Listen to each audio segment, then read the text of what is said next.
right, so welcome. Thank you for being here. There are a lot of things you could have done this evening, but you chose to make the trip and be here, and I'm really appreciative for that. What I want to do tonight is talk to you a bit about, of course, the book, The Transformative Leader, but more importantly, what I want to do, I really have this intention that by the time you leave this conversation, that you will have discovered something for yourself that would cause something extraordinary to happen in your life. Like, I know that's like a lofty goal. It's like, okay, well, this guy really thinks he's got some good stuff. And I'm not talking about the things that I'm going to tell you, but most of the time what I've found is that when we have these training sessions and we talk about some of the things that are in the book, people have these revelations and things will show up for you that may not have anything to do with what I'm telling you. Okay? So really my intention is that you experience some sort of a personal transformation as a result of this conversation. So, but to get to that point, I want to first tell you a bit about the book, and then we'll just go from there. Just to put things in context as far as you knowing kind of where my perspective is coming from and that sort of thing. I think, again, many of you in the room know a bit about me, but I'm Amir Ganad. I'm originally from Iran. I grew up in Iran until I was 16 years old, and I came to the States by myself, essentially to go to school.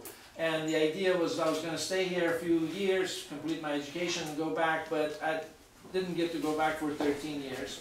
And so I didn't see my family for 13 years, and ended up going to school here, Georgia Tech, bachelor's and a master's degree in mechanical engineering. Ultimately ended up getting an MBA in organizational development, because that's kind of, I found out that that was really my true passion, not necessarily pure engineering work and that sort of thing. Hi. And I've basically just retired not retired, rewired. I don't see myself retiring, so I've rewired as of December. After 31 years in corporate America, basically, I've worked for about 19 years for Procter & Gamble, various places, Albany, Georgia, or also known as Albany, Georgia. Albany's in New York, Albany's in Georgia. Bangkok, Thailand for about 5 years, Dover, Delaware, Germany for 2.5 years or so. And then I was with Sunny Delight for about 8.5 years, and most recently about 4 years with Campbell Soup. And Campbell Soup was really the first time when my real job was leadership development and that sort of thing. All those other times I was doing it in a covert fashion, because most of my bosses thought that was touchy-feely stuff and all of that until they saw the great results. But at Campbell Soup, I was completely free to do that stuff that I love to do. So I'm here. Basically, we have started a kind of a small but growing consulting firm where we do coaching and consulting and that sort of thing. And I enjoy being in this kind of conversation of transformation. So it's a bit about me. The story behind the book is that I've always been writing for as long as I can remember. I think of these ideas and thoughts and concepts and models, and I've always basically written those on Post-it notes. And to a point where, you know, my walls, if you go to our house, even today, I can fill walls and walls with Post-it notes. So finally, a couple of years ago, my daughter Nassim had it with me, okay, saying, one day I'm going to publish my book. So she's like, look, you need to leave the other stuff for the next book, and let's just go ahead and make this happen. And so she basically took over, and other than the manuscript, she took care of everything else, and we ended up publishing the book. Now, the content of the book, basically where we decided to focus, was the fact it really initiated from the fact that there are so many workplaces in the U.S. and abroad where only 30% of people are engaged, and everybody else is basically just making it, just coming to work, doing their 8, hitting the gate, as we say in manufacturing, you know, and they're just not really happy. They're enduring that situation and that kind of thing. So when I was with Sunny D, and got one of my colleagues here, we went through a journey together because the plant at the time was the worst plant in the company. It had a pretty good history, but at that particular time we had been acquired and all of this kind of stuff, and every result area was the worst in the company. And the only thing worse than our results was our morale. Because we had silos, we had all kinds of things going on that were not conducive to a healthy workplace or any results that we wanted to get. So we basically went on a journey, and within about a year and a half we transformed ourselves to be the best plant in the company, and we delivered a whole bunch of benchmark results in the industry. And so coming out of that experience though, it became real clear to me that all of that stuff is available if you do work with culture. And, we didn't bring new equipment, we didn't do anything. It was just culture. It was like people who were quite capable, who had been conditioned over time to just be told what to do, had relegated themselves to being button pushers. And here what we did was we ended up empowering people to say, look, you're the expert, you go make it happen. So these people started really rising to the occasion and feeling liberated by that kind of environment. And so the entire journey really hinged on all of our culture work and leadership development. And it all started with self-awareness and that sort of thing. So I'll talk a bit more about that. We established a very stretching vision for ourselves. At the time that we were the worst in the company, we established a vision that we're going to be a showcase of excellence and the cradle of prosperity. So now I say that that way because since then I've had a few people who have admitted to me that when I first came up with that, they were like, what the heck is this guy talking about? What's he been smoking? And what is a cradle of prosperity anyway? But there was a rhyme and reason behind that, because showcase of excellence really meant that we were going to deliver the best results to the company. We owed that to the company. We wanted to get there. But cradle of prosperity had to do with the fact that everybody in that plant seemed to have some kind of an issue. We had garnishments. We had all kinds of relationship issues. People had health issues. So basically, yeah, it's like whatever issues you can have, and it was just hitting me in the face every time I had conversations with people. People were suffering. So I found a cheap, or let's just say a free volunteer in my wife, Connie, and she and I set out to really bring in a lot of different methodologies into the plant. You may be familiar with Dave Ramsey's Financial Peace University. We brought that class into the plant. It was a 13-week course at the time. We did it 4 times. We would do it at 7:30 in the morning on Saturdays, just to make sure that people could attend before they went home after working 3rd shift. Connie would come in with all kinds of health coaching and things like that. Would provide lunches and stuff like that. Personally, I did a ton of marriage counseling. Now, I have no training in that at all. I was faking it totally. But it was working. I mean, people were restoring their marriages, their relationships. It was a beautiful thing.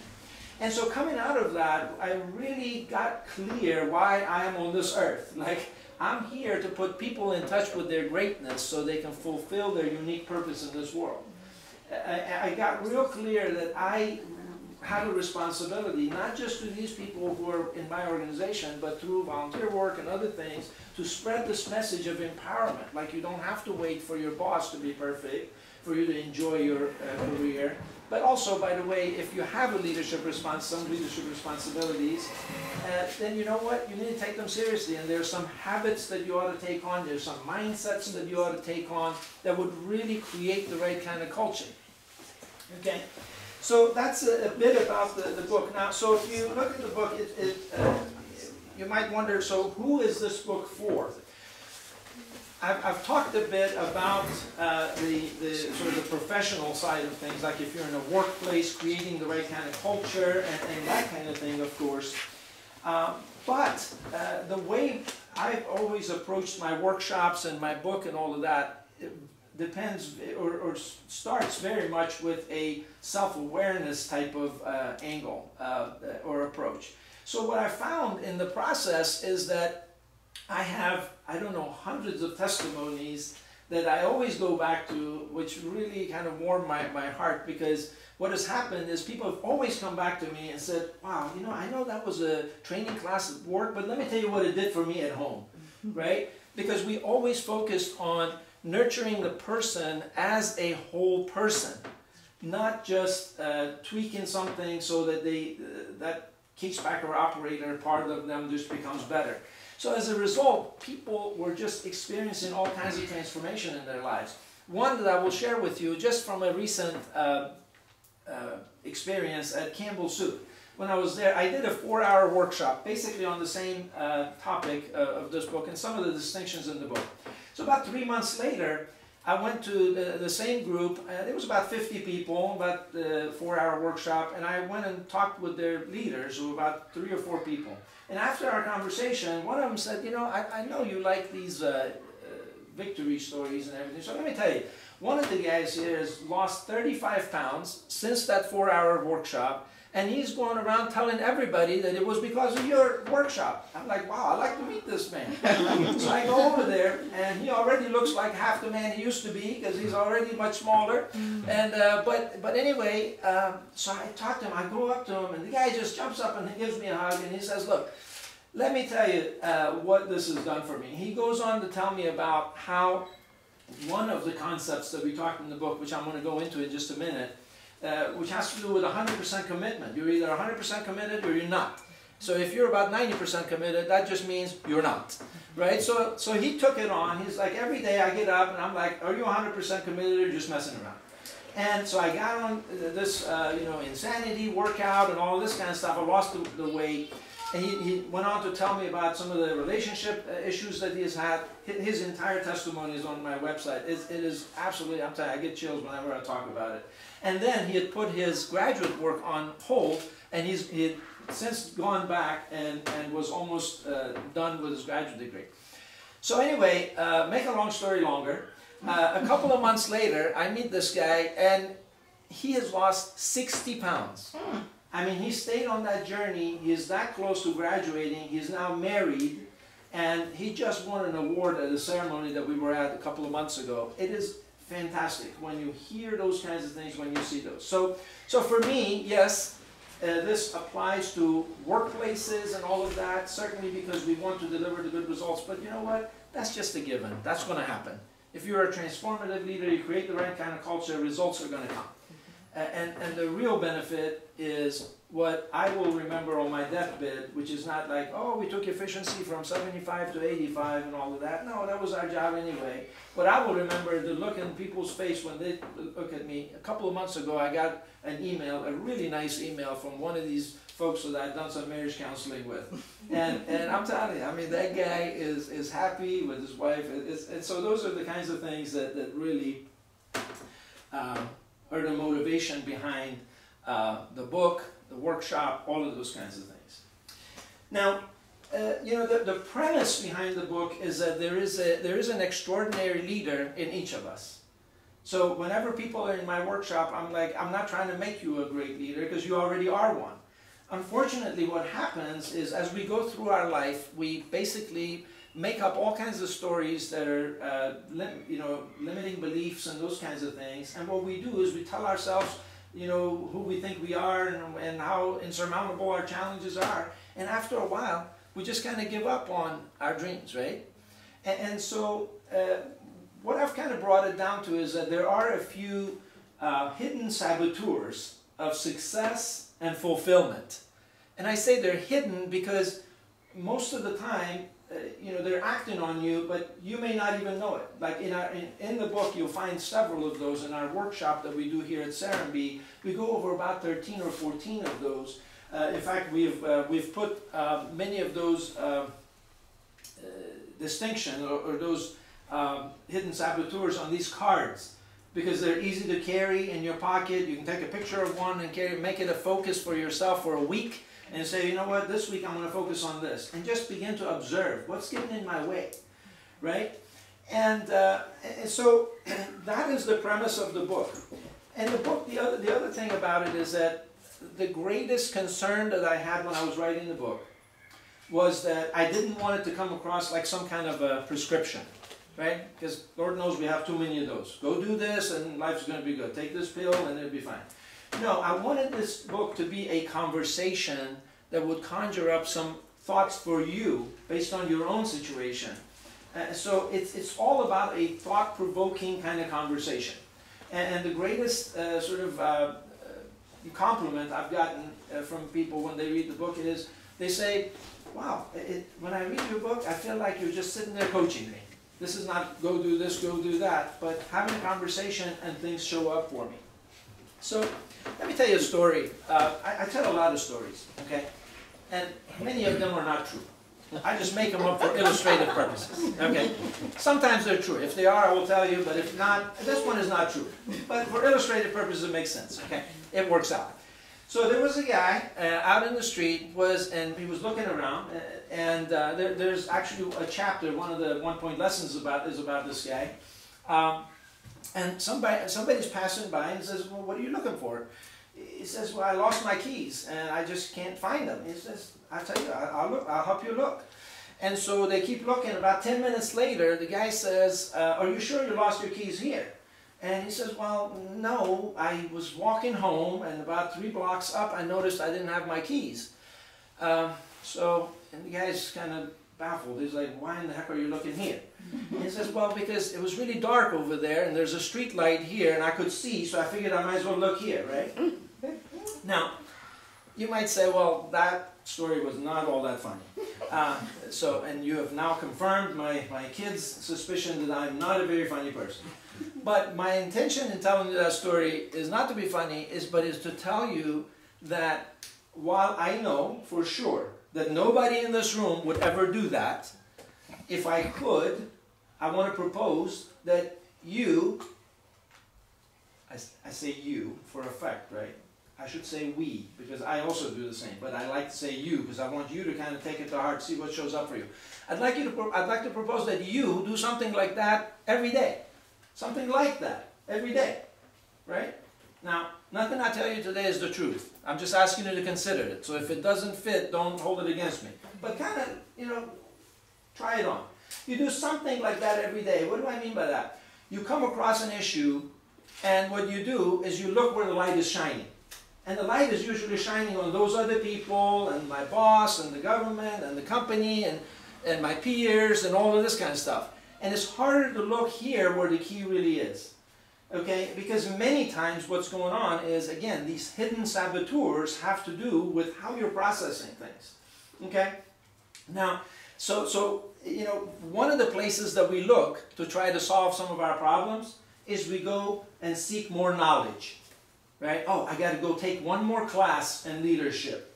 I got to go take more and more, and again, it's like I have nothing to do with being a scholar and constantly reading, going to classes, all that kind of stuff. But recognize that all of that, is only as good as your own willingness to look to see how you're processing this stuff, right? So many times we go for more knowledge. But you know what? Knowledge is completely useless sometimes. Sometimes it's not that you don't know what to do. Am I right? I mean, so I want you to get it. We're going to try to make this a little interactive. So if I ask you a question, I'm not asking y'all. I'm asking you. Right? So just let's practice like answering my question. Isn't it true that the problem sometimes is not that you don't know what to do, but you're not doing what you know? Is that true? Can I get an amen? Yeah, there we go. Yeah, so I mean, I know it happens to the best of us. We already know what to do, but we're not doing it. And I say, well, let me find out a little bit more about that. No, do what you got to do. But you know what? We come up with all of these kinds of things that says, no, you know what? I know I'm not exercising. I know I should. But only if I get a membership to the fanciest gym. No. Do you have a floor? Yes. Get down and give me 20. You know what I mean? You know how to do that, right? And so, I personally have an exercise plan that I'm 100% committed to. 100%. If the weather's nice, and I got enough sleep, and I feel like getting up, I'm 100% committed to it. Anybody relate? Yeah, we're going to talk about those kind of 100% commitments, right? Those things that we're pretending to be committed to, but it didn't sound like 100% to you, did it? No, right? it sounds like a 50-50 commitment. You know, those things that we say we're committed to, but we really are not committed to. We say, I will do my part, right? We're conditionally and partially committed. I give you that. But that's no commitment at all. You see, so if you're feeling a little convicted and a little, you know, kind of condemned or whatever, please don't. Because I'm not suggesting that I got this down. I'm the same way, right? It's a matter of really being compelled to say, you know, when you recognize it, just get back. Just get back on track, right? I always tell people, I said, look, when you're on a diet, it's not the first bite of the first brownie that does the damage. It's the 6 after that. Because you know what's going to happen. You know, you pick up that brownie, you take a bite, and you're like, man, that is so good. And then you remember, it's so good because I've been on a diet. And then you look at that brownie, you're like, well, nobody's going to eat the rest of that. I might as well finish it. I mean, I don't want it to go to waste, right? And then after you finish the first one, you're like, you know what? I guess I must not be the dieting kind. And then you go for 6 more. And I'm telling you, it's okay. We all fall off the wagon. Take the first bite, but then put it down, you know? Drop the chalupa, as they say. So anyway, so I got way off track here, but these are some of the kinds of things that I talk about. Now, you know, I talk about knowledge. Again, I'm not anti-knowledge. I'm just saying, look, use the knowledge that you have while you pursue other knowledge, okay? But let me tell you something else about how we kind of look at knowledge and skill and those kinds of things. Those are very important. But if you know a lot and you can do a lot, you know what that does? It makes you a functional expert in something. Everybody here is a functional expert in something. I can look around the room, many of you I know, and I know your expertise, and I know that if, you know, nobody would put me in your role because I don't have the same expertise, I don't have the same knowledge. But you know what? The one element that separates great leaders, transformative leaders, is in addition to knowing things and being able to do things, and that is to be a certain way. Now when I say leaders, please don't think about just organizationally being a leader. You can be a leader of your own life, right? So who are you being? How are you showing up? Let me give you an example of what I mean by that.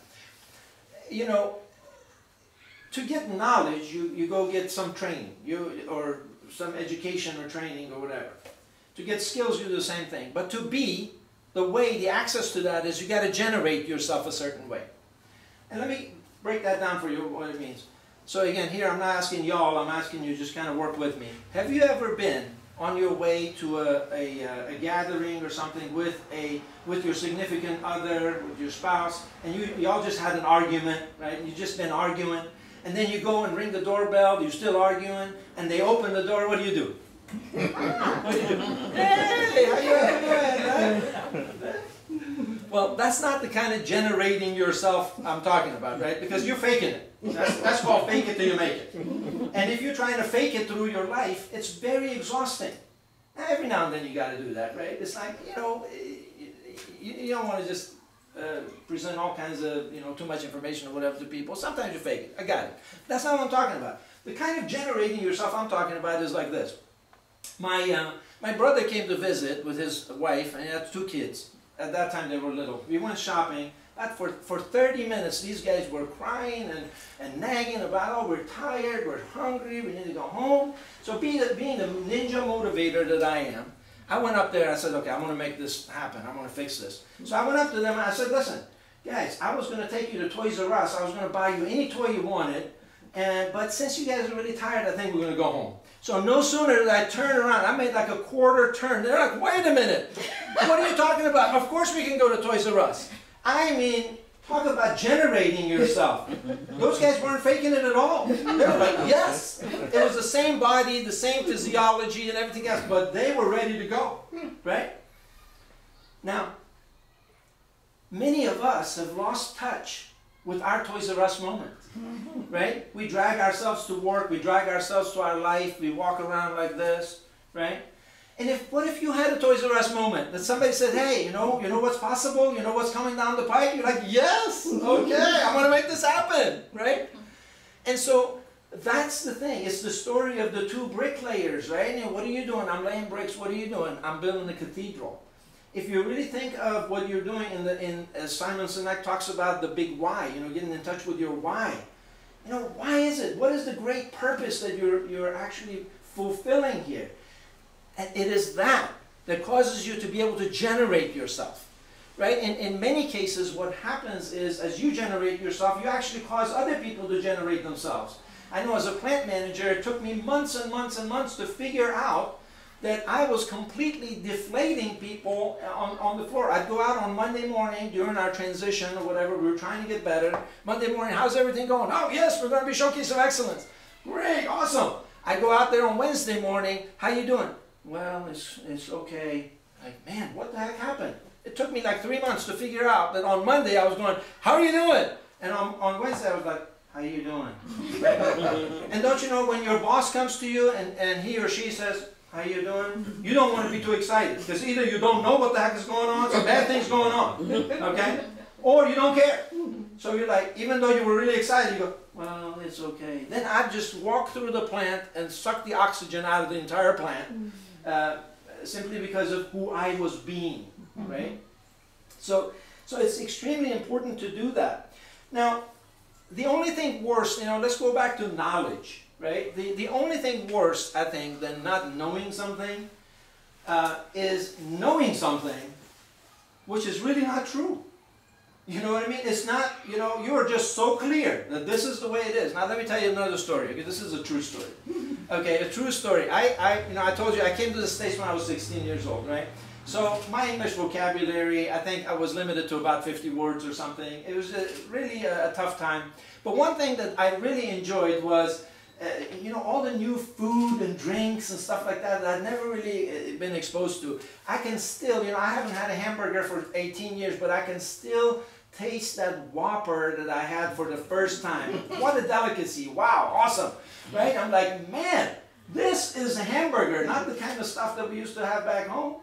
So anyway, so one day I'm at the store, I go home, I had like 3 roommates. They were all in the same boat, like, you know, with me. We were all just learning English and all that. So anyway, I buy this drink that I've never seen before.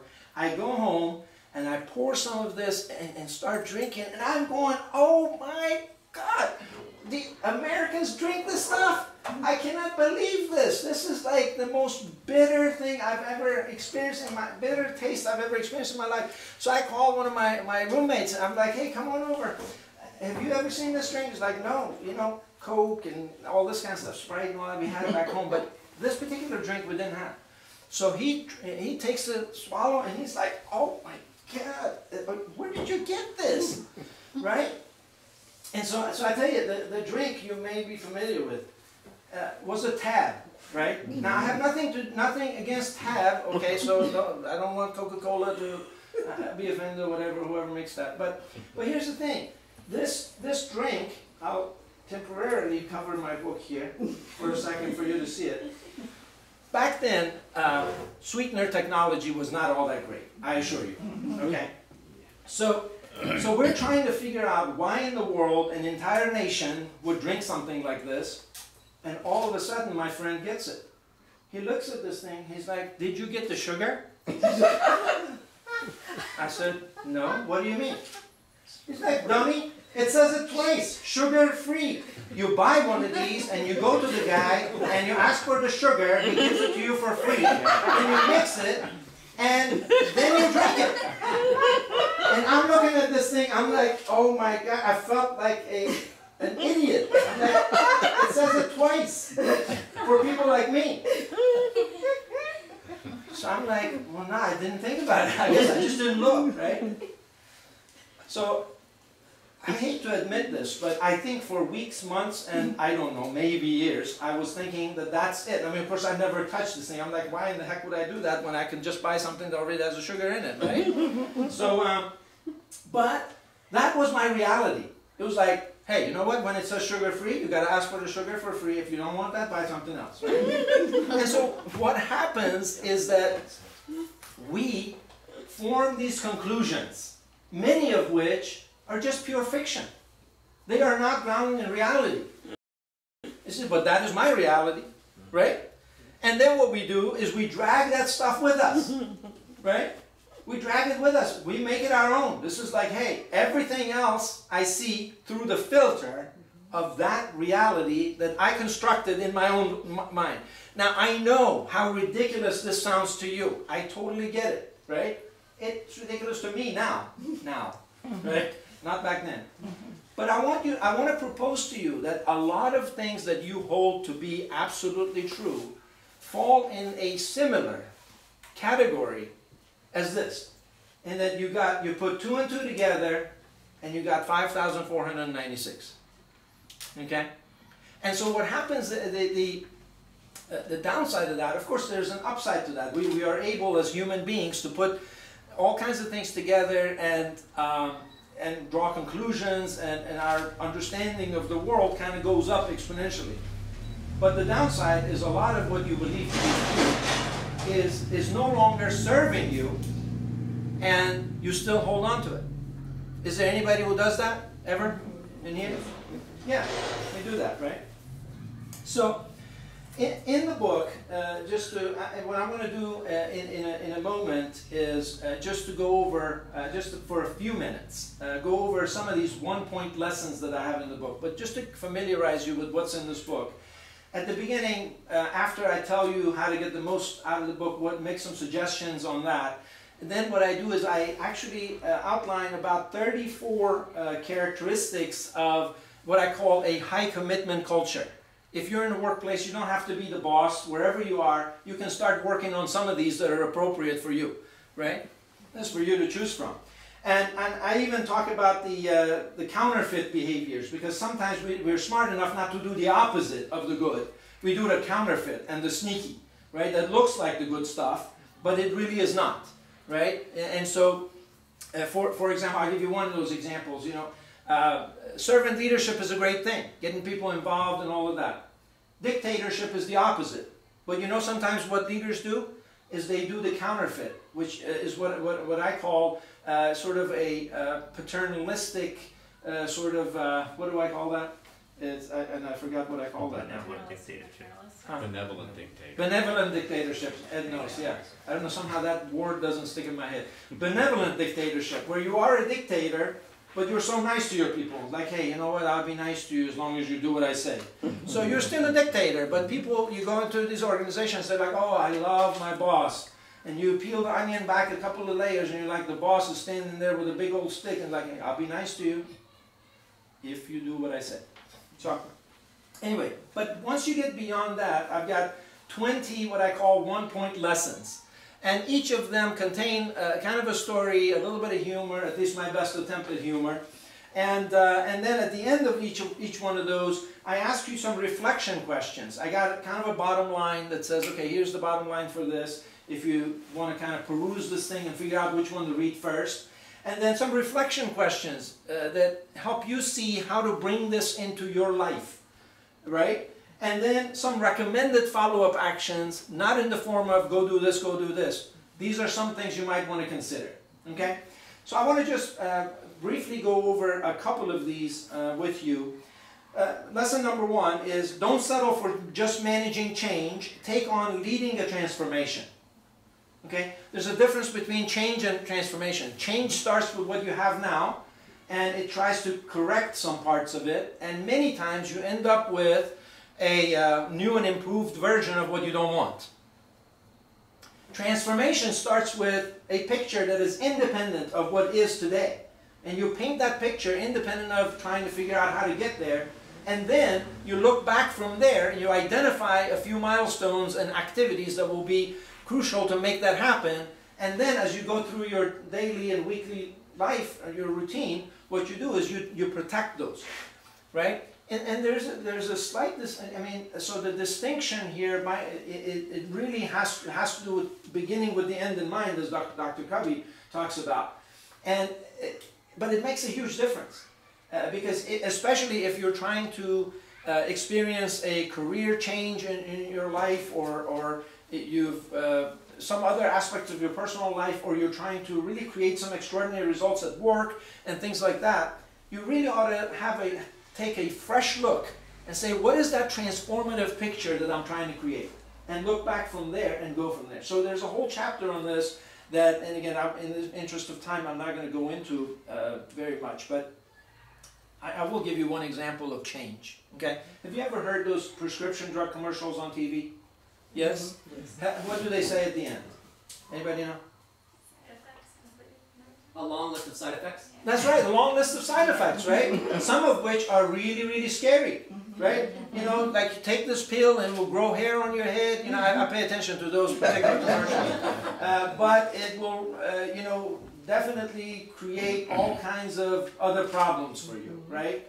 And so I'm like, well, okay, so that's, it's good in that it solves today's problem, but it creates a bigger problem. And many times what we do is if you don't really have a vision of where you're going, you solve some problems, but then you create other ones, right? So this is something, and I'm not suggesting you got to be transformative in every aspect of your life, right? Some things, some places, change is okay. Just improve some things, make it a little bit better. If your car needs an oil change, don't go take a transformative approach and buy a new one, right? Change your oil. That's good. That's fine, right? If you have a flat tire, don't take a transformative approach.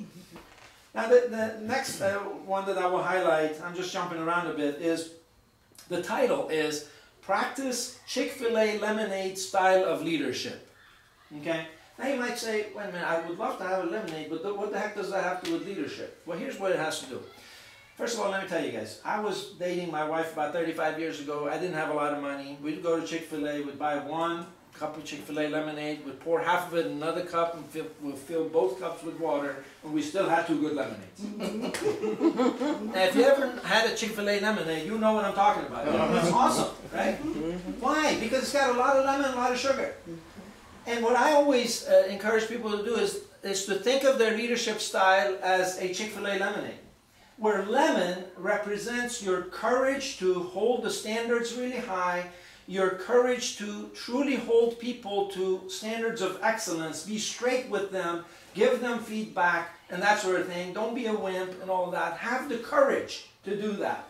And the sugar represents your consideration, your willingness to care about the people enough to truly care for them, to make opportunities available for them, to give them opportunities to grow and to recognize them and you know, in some ways, like we did, to bring things that into their life that you don't perhaps have to bring. You know, all of the stuff that we did at our plant, we truly did because we cared about our people, right? The people at the plant.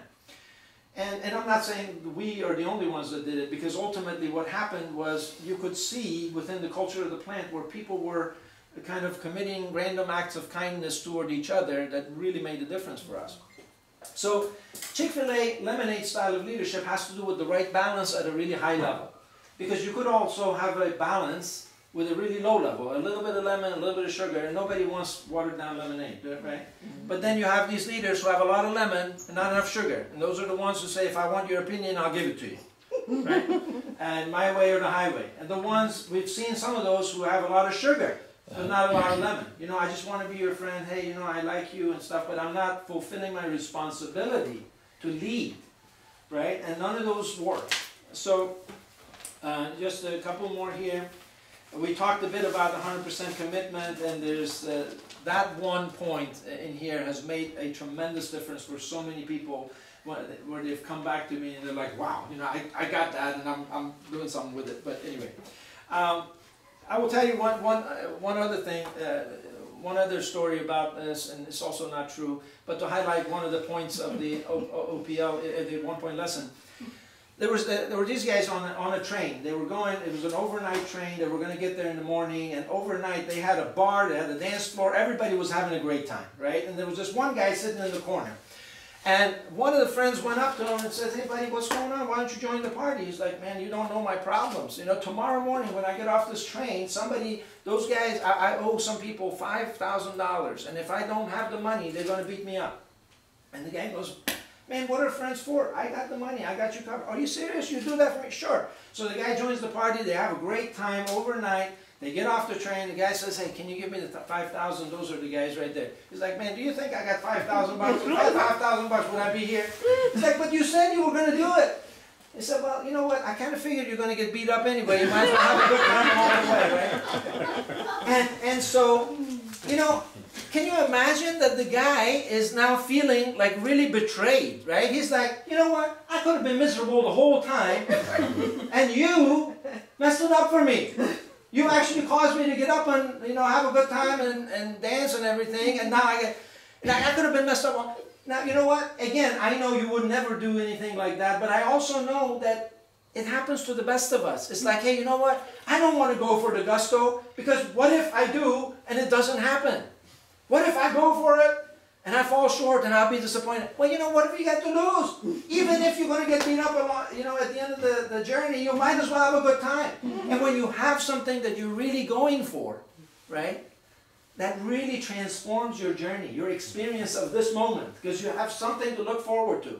And by the way, you might fall short a little bit of that transformative vision, but I guarantee you that it will change the trajectory of where you would have been, where you would have been going, right?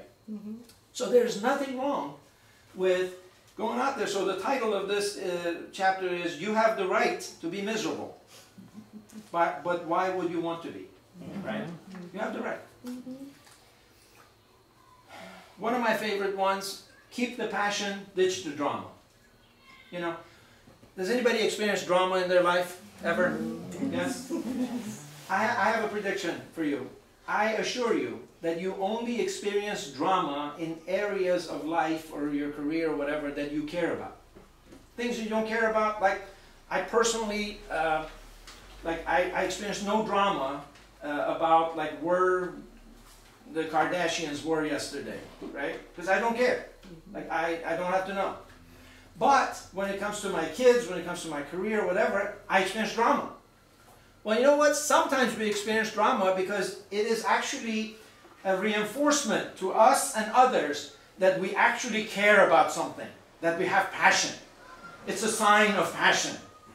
You see, the first job that I had, the first plant I worked at, there was an unwritten rule that everybody within about 2 or 3 months would be kind of pulled to the side and would be told by a person who was generous enough to share the inside scoop with them. They said, look, here's what it takes to be successful here. You need to walk fast and look nervous. This was the secret to success. Okay? If you're just kind of walking around and you don't look nervous, you must not care. So that's what goes on in our society. It's like, hey, if you're really, you know, frantic about something, you're experiencing drama, that must mean you really care.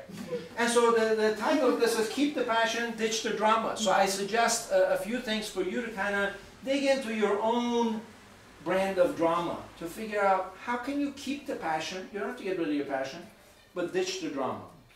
And just 2 more. What conversation are you avoiding? You see, we do a lot of things, and we do them well, we make improvements and all of that in our life, but the true transformation and breakthroughs are really on the other side of a conversation you're avoiding. And we all have those. Again, it's not the truth, I'm just asking you to consider it. There's that conversation you want to have that you've been avoiding for some reason. And breakthroughs are usually on the other side of that conversation. And usually by the time you have it, you're like, oh man, I feel so much better. It wasn't as bad as I thought it was going to be, right? So as much as I'm not a prescription guy, in this particular chapter, I give you 5 steps that are very, very different than the way that you have envisioned that conversation is going to go. And the reason you're not having the conversation is because you're envisioning it a certain way. So we give you about 5 different steps to consider. And the final one I will cover with you is called pay the parking fee. Okay? Pay the parking fee. Now what the heck does that have to do with leadership? And it comes from a personal story, and we'll wrap up in just about 3 or 4 minutes. A personal story, which is really true. Several years ago, I was moonlighting as a professional facilitator. Okay? And what happened was I had a little gig. I had taken vacation from work. I had like a 2-day gig. And I was getting paid actually thousands of dollars for a couple of days of work, which at that time was like really, really great for me. I'm like, oh my goodness, that's awesome. So I go, and I'm supposed to be there at 8:30, right? So I go in this downtown Atlanta, actually. And I drive up there, and by the time I get there, I go into this building, the parking deck just underneath. and I see the sign that says $15 for the day. I'm like, $15? I just passed by a sign that said $5 all day. You know what? I got time. I'm going to turn around. I turned around. I went over there like 3 blocks up, parked my car outside, right? $5. By this time, I begin to see drops of water. A little bit of drizzling going on, okay? Now, I got my briefcase. I got all kinds of things. I'm like, okay, I can make this. I can do this. So I parked my car. I'm starting to walk. And rain is coming down now. I'm like, oh my goodness. Now it's like 8:15. I'm like supposed to be there at 8:30. So I'm just like going, trying to pick up myself. And I get there right about 8:28, right?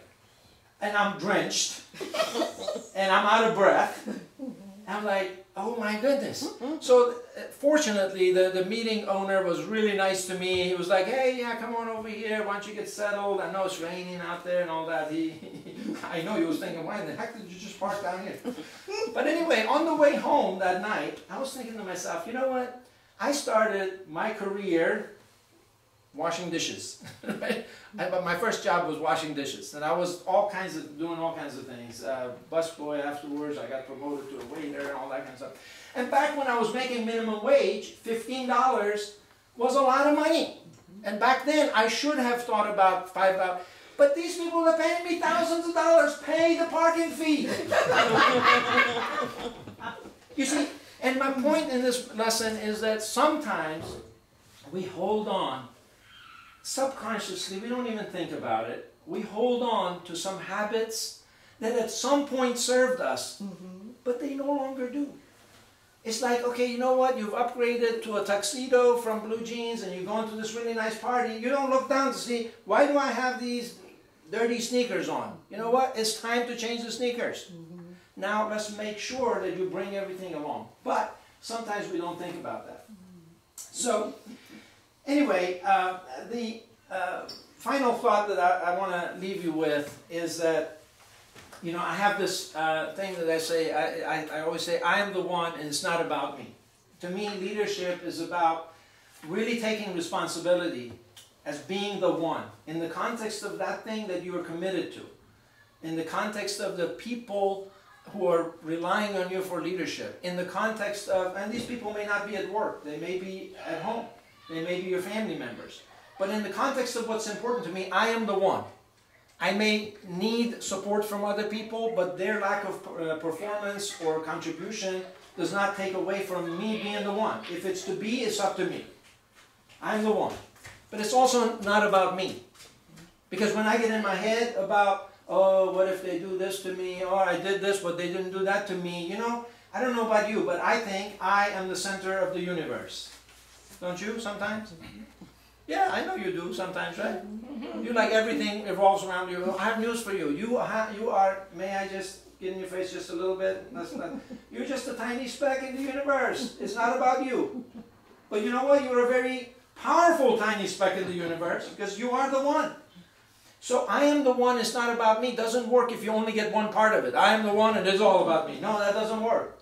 Well, it's not about me, but I'm also not the one. That doesn't work. But I am the one. I take full responsibility, but it's not about me. When I get in my head, now you know what kind of thoughts go in your head, right? Go on in your head. Now you know better than I do. I can speak for myself. Most of the time, there's nothing good going on up there. If I want to do something really great, what does that little voice tell me? Does it say, oh yes, let's go make it happen? No. It says, well, are you sure you want to do that? I tell you what, I think that's kind of risky. Don't you remember what happened 15 years ago, right? Most of the time, that little voice has nothing good to say. So that's why I tell people, when you're in your head, you need to get out. There's a bad neighborhood. Right? It's not about you, and most of those thoughts are about you. So I'm the one, and it's not about me. And I'd like you to take that to heart and say, okay, well, what is it that I am 100% committed to? And what does it really look like to be the one? To really declare myself the one in the face of disappointment, in the face of discouragement. Whatever happens, if I'm discouraged and disappointed, I still think of myself as the one, and I pick myself up, and I put that brownie down or whatever, get back on track, and take that next step. I've got a lesson in here about, living your life like a GPS. Because the GPS doesn't ever tell me I'm really terrible at finding my way around, right? The GPS never once has told me, has never said anything mean. Like, you stupid idiot, you were supposed to take that turn. No, she just says, recalculating, right? All it says, So bottom line is live your life like a GPS. Set your sight to something like we've done here. Now this is Nassim's idea, which initially didn't really make sense to me, but I'm so glad we embraced it. That's happened on multiple occasions where I was wrong. But this is the pin. We call it dropping the pin. Drop the pin where you want to go. And just by the fact that you've dropped the pin, you see you turned orange here. You are now different than all of these other folks because you got your eye on this, the extraordinary. But so boldly declare that, courageously pursue it, in spite of obstacles and all of that, and you'll see that you will abundantly achieve the extraordinary. So again, thank you for your attention. Thank you for being here. So wonderful to have all of you.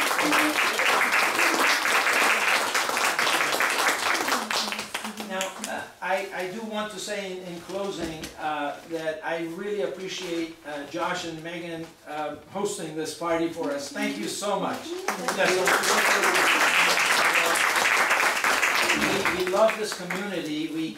We hold our workshops here, and we've got some flyers here for the kinds of things that we do. Again, we partner with organizations and with individuals. We do coaching, we do workshops, we do private workshops for companies, but we also hold every 3 months a public workshop here at Serenbe. And we love to come out here and just hang out. I know since we got here to get ready for this, my son is exactly where he wants to be because they've got some really neat books. So I hope that you'll take some time to enjoy yourself here. One thing I do want to mention is that they've got a special here. As we've provided some of these that I've told you about, that if you purchase a book tonight from the store, then you will get one of these for free. We actually sell these and we give them to our workshop participants. So with that, I think this starts our social. Yeah, so I'm going to put some music on. There's refreshments over here. There's water cooler there in the front, as well as hot water with tea. There's cookies, which you may or may not reach for more than 6. There's wine. There's cheese. There's nuts. Help yourselves.